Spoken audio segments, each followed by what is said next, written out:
bought e-bikes, and we wanted to share this experience with you because you're going to see us use them on our camping trips. And we bought the bikes a week ago. I think it was a week ago, actually. Today we bought them. And so we have ridden them a little bit at this point. Yeah, we have ridden them through like our neighborhood. Just because it's been a while since I have ridden bikes. And so we enjoyed it so much in Tahoe that we came back to Oregon and we're like, it's time. We've talked about it for a while now. We camp enough. We think we would enjoy it enough, and we have just loved it so far. So I'm going to let John tell you what it is. Yeah, so basically the bikes we rented were mid-drives. Mid-drives are a little bit more expensive, at least the ones that we found for what we wanted. And you know, honestly, online the bikes are a lot cheaper than in a lot of these different bike shops, at least locally in Portland. There's a lot of bike shops that have e-bikes for $3,000 or $4,000 or $5,000. Both of ours are much cheaper than that. In fact, I got like a last year's model that was a display bike so I got a discount on that. And then Carrie was able to get a discount. I don't remember why. I don't remember. But it was a little bit. Yeah, it was like $100 off, but I don't remember exactly why. Yeah, I don't remember on yours. And we can say how much we paid for them too. Yeah, the bike. I think they were right around $1,600 a piece. Yeah. But anyway, this company's an online company, but they had a showroom here in Portland, and so we were able to go to the showroom, kind of test drive them, and get them, and just really enjoy it. I will say they don't like their ride is different than the mid-drive, but still super cool, super fun. Carrie's bike is almost identical to the bikes that we test drove or we rented in South Lake Tahoe. It's a step through, which means the bar is at like a V. Yeah, it goes down. It's which is great. You know, like if you have any kind of knee or hip problems, it makes it really easy to get onto the bike. And if you have to come to a really fast stop, sometimes you kind of have to hop off your bike really fast. It's just easier to get your leg down and off the seat. I find, yeah.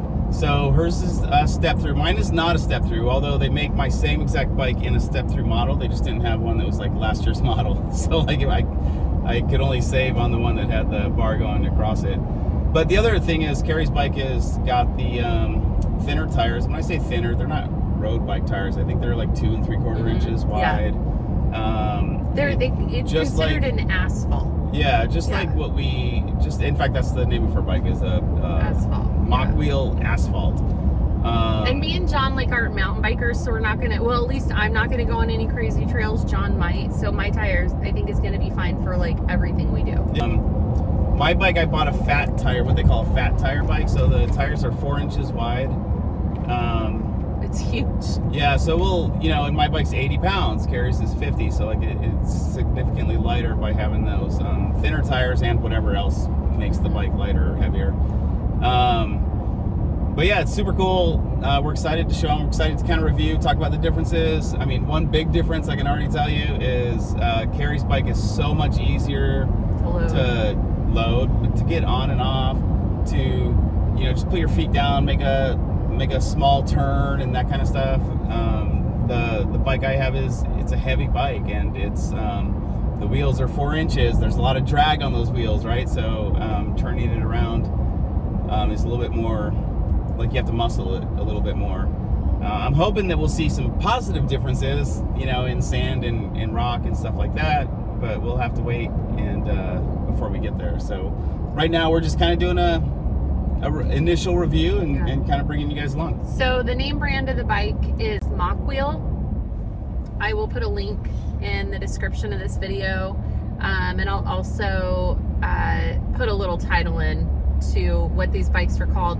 The guy that sold them to us was just awesome. He let us obviously try the bikes before we bought them, which I think is super important. And so because we bought 2 bikes, we got a deal that we actually got a free bike rack. That's right, yeah. And so I will put a clip in here of, well, John, why don't you tell them what you have done? Remind them what truck you have and what you've done. Yeah, and why so you did it. so we got their bike rack for free, which I It don't. was valued at like $4.99. They said. Yeah, I can't tell you if it's a great bike rack or not a great bike rack. It's just whatever It's a bike rack. they had. It's a bike rack. So, but when we tow our trailer, you know, it's made to go onto a receiver hitch. When we tow our trailer, I have an F-150, and when we tow our trailer, obviously the trailer's on the receiver hitch. And so what I did is I went to, I think it's called Real Trucks. I don't remember the website, but went to a website, found a hitch that I can put on the front of my truck, the receiver hitch. And so I put a receiver hitch on the front of my truck. And then that's what we put the bike rack into. So now these bikes are sitting on the front of my truck. It's a little unnerving because, you know, like there's another 3 feet out in front of my truck that I gotta make sure I'm not running into anybody. And then there's also... the bikes have a lot of movement to them. Yeah, the bikes have a lot of driving. movement. So if they're behind me, that movement doesn't bother me too much. But in front of me, it's like, oh man, I hope they don't fall down. Yeah, we can, we're looking at them right now, and I will flip the camera so you guys have the same view that we do. But I'm just like watching them, and every bike rack I have seen drive down the road, and everyone that I've seen, I've never not seen movement with the bikes. But when they're right in front of you in your line of sight, and John's right, it's probably a good solid 3 feet sticking out from his truck.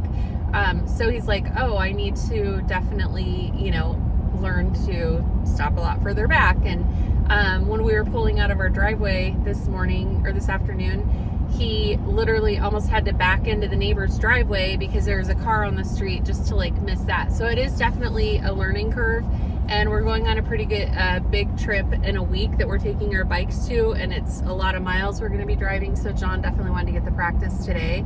But he is, and just check everything. We just installed the hitch and all the stuff, and just check loading them, how it drives, make sure that everything stays tight. I brought the wrenches with me, so like every time we stop somewhere, I'll check to make sure I don't got no bolts or nuts, you know, kind of backing their way out or anything like that. Yeah, and John actually installed this hitch himself. He did watch a YouTube video because you weren't sure if your truck was even like ready to receive it, right? I didn't know if I'd have to get something drilled out or something welded on, and so like that's not something I would do. I would probably bring that to somebody else if I had to do that. But the truck was already ready for it. Yeah, there was a couple of different receiver hitches that you could put on here that were no drill receiver. All right, let me flip you around and you can see our crazy view. We feel like the Beverly Hillbillies.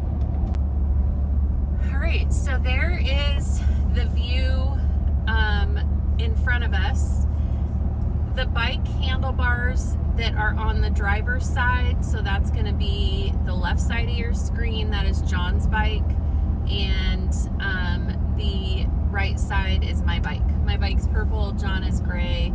I believe, I know for my battery, it's about a 60-mile range. Do you remember what your battery is? That's what they said on mine too. Mine's a heavier bike, so I guess the battery's bigger, but I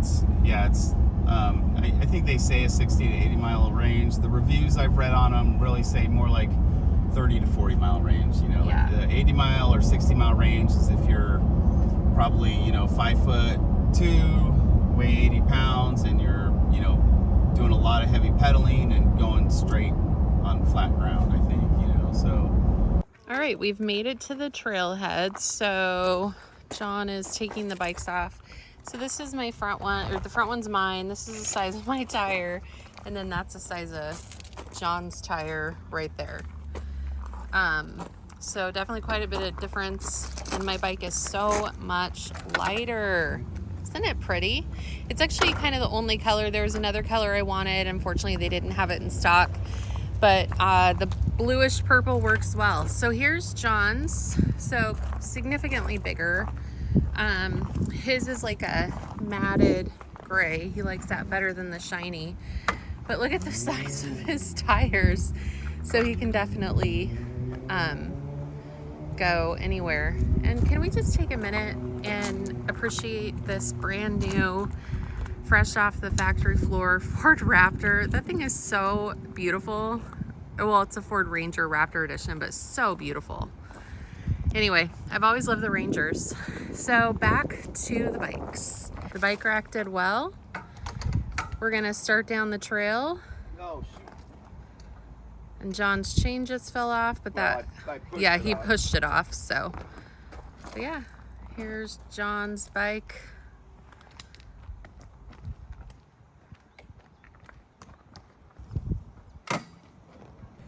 Just a friendly reminder, always wear your helmet when biking.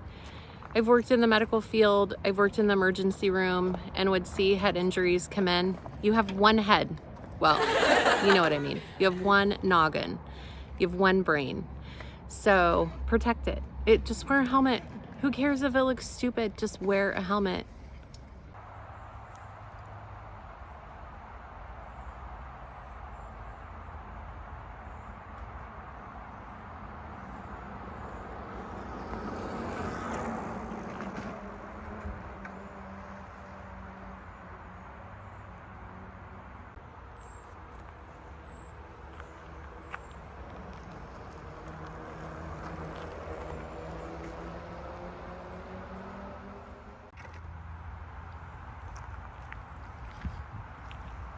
So what do you think of it so far? No, so far it's great. I'm loving it. It is heavy compared to your bike. So like moving it around is definitely a little bit more of a challenge at slow speeds, but once you're moving, it's the same.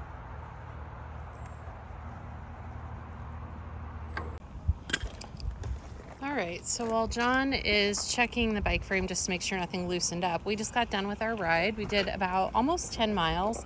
Let me give you a little tour of my bike. So again, this is the step through model, which is just the deeper V. You don't have to lift your legs so high. And here is my screen. So what I do is I just hold the power button. I'm hoping we're going to be able to pick this up in the sun. The bike says hello. And these green dots are my how much of my battery life is left. And again, my battery can go for 60 miles. We only tripped it on the way back, so that's why you're seeing 4.6, but it was an in and out. So we'll call it what, 9 miles. Yeah, about 9. And yeah, so this is your display screen. When this shows 0, that means my bike is in neutral. If I want to have a little bit of pedal assist, I can just press this up arrow. It will go up to 1. The setting goes all the way up to 5. So if you want to ride your bike normal with no assist, you would just take it back down to 0. This is your throttle. So this is really great because you do have a thumb throttle. So to turn the bike off, you just hold the power button again. So yeah, this is a really great bike. I'm super pleased with it. This basket came with it, although John does gotta flip it because we can't adjust the seat. The seat lays right on top of it. I did get the comfort seat. John kept his normal seat on. John's display looks just like mine. So yeah, that is just a quick tutorial of the bike. We are definitely pleased with them. John's bike is a little heavy, but he doesn't mind. He's the one that's loading it on the bike trailer. I'll actually load mine on the bike trailer just to see, so I can learn how to do this. But overall, we're pleased.